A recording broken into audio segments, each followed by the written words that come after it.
Buonasera a tutti e bentornati in questa live di Allenati Online. Sono Davide Zanichelli. Oggi parliamo di allenamento posturale, ginnastica posturale. In breve analizzeremo che cos'è, a chi può rivolgersi, quali sono i suoi benefici.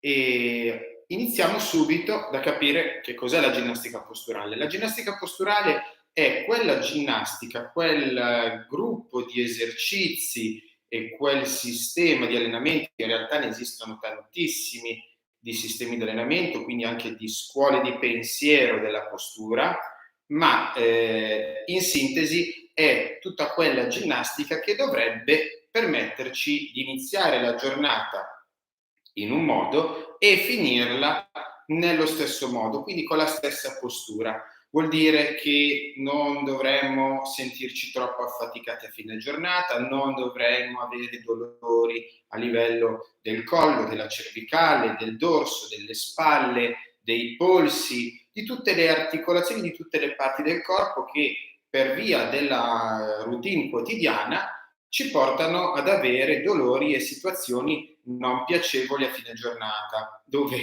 arriviamo stanchi e non abbiamo più voglia di muoverci.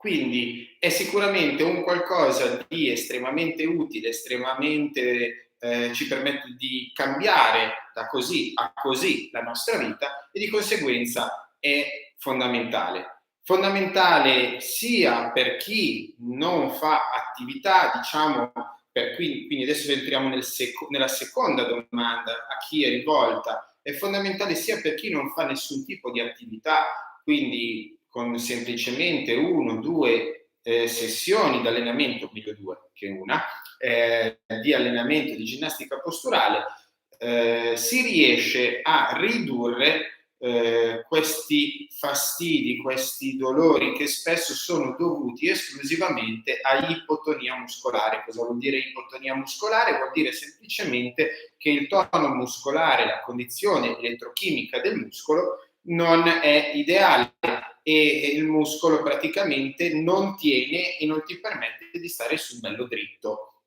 Quindi in sintesi ci consente alle persone che non fanno attività di cominciare a fare del movimento che può sembrare dolce, in realtà alcuni esercizi sono molto non difficili, non pesanti, ma devono essere insegnati correttamente dall'istruttore e richiedono molta attenzione. Quindi è sicuramente un tipo di attività adatta a chi vuole cominciare a fare del movimento senza troppo impegno, senza troppa richiesta prestativa, senza magari neanche sudare troppo, fare troppa fatica, ma imparando a conoscere il proprio corpo.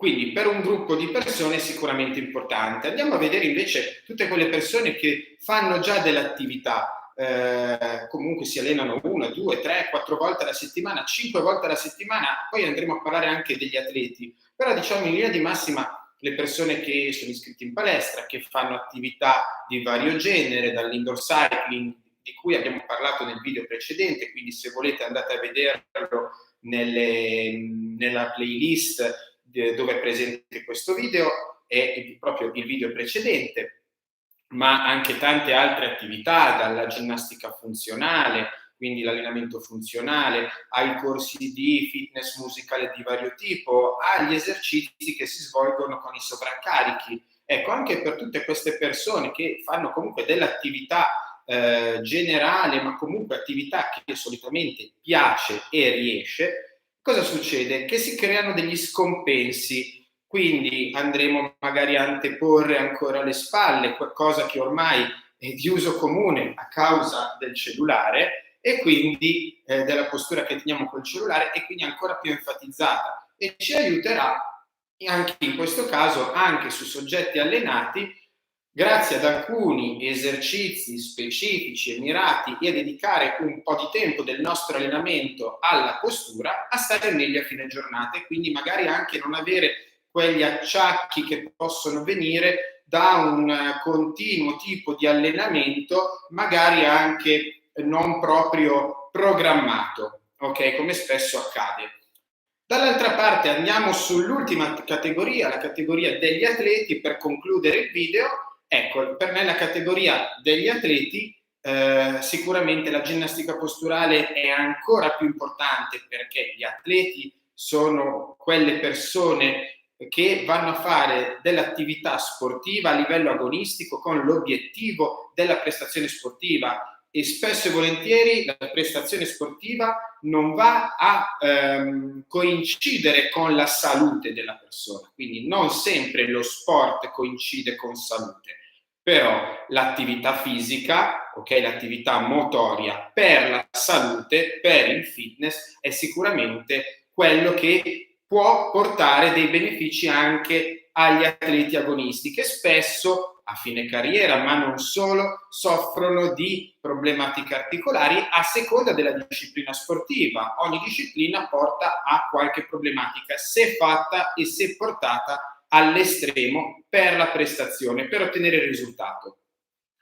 Lo sport comunque fa bene in generale, basta fare del movimento. Quello estremo, insomma, ogni tanto crea qualche problema alle articolazioni. Diciamo che chi fa il pugile becca un po' di pugni in faccia, sicuramente avrà la pelle irritata, come dicevano in un film il giorno successivo. Detto questo, quindi la ginnastica posturale, ho parlato ad esempio del pugile, il pugilato che cosa fa? Antepone molto le spalle e chiude molto. Noi dovremo anche allenare quei muscoli che ci consentono di stare dritti, che sono i sottoscapolari, fra tanti altri muscoli, ad esempio, e la persona soffrirà meno di cervicale, soffrirà meno di altre, l'atleta in questo caso, di altre problematiche dovute alla sua disciplina. Ho fatto meramente degli esempi senza andare a incriminare nessuno sport, quindi assolutamente quello. Quindi in sintesi, chiudiamo il discorso, la ginnastica posturale va bene per chi non fa nulla ed è magari un modo per cominciare, va bene per chi fa del fitness e va bene per riequilibrare la muscolatura, ancora di più per gli atleti agonisti, gli atleti professionisti che hanno bisogno di fare dell'attività. Ci fa stare bene,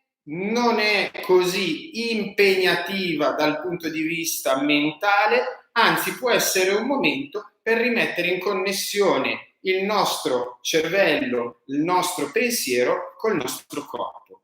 Bene, ci vediamo al prossimo video. Se avete commenti scriveteli qui sotto. Vi aspetto alla prossima live, prossima settimana, sempre martedì, ore 16. Ciao ragazzi!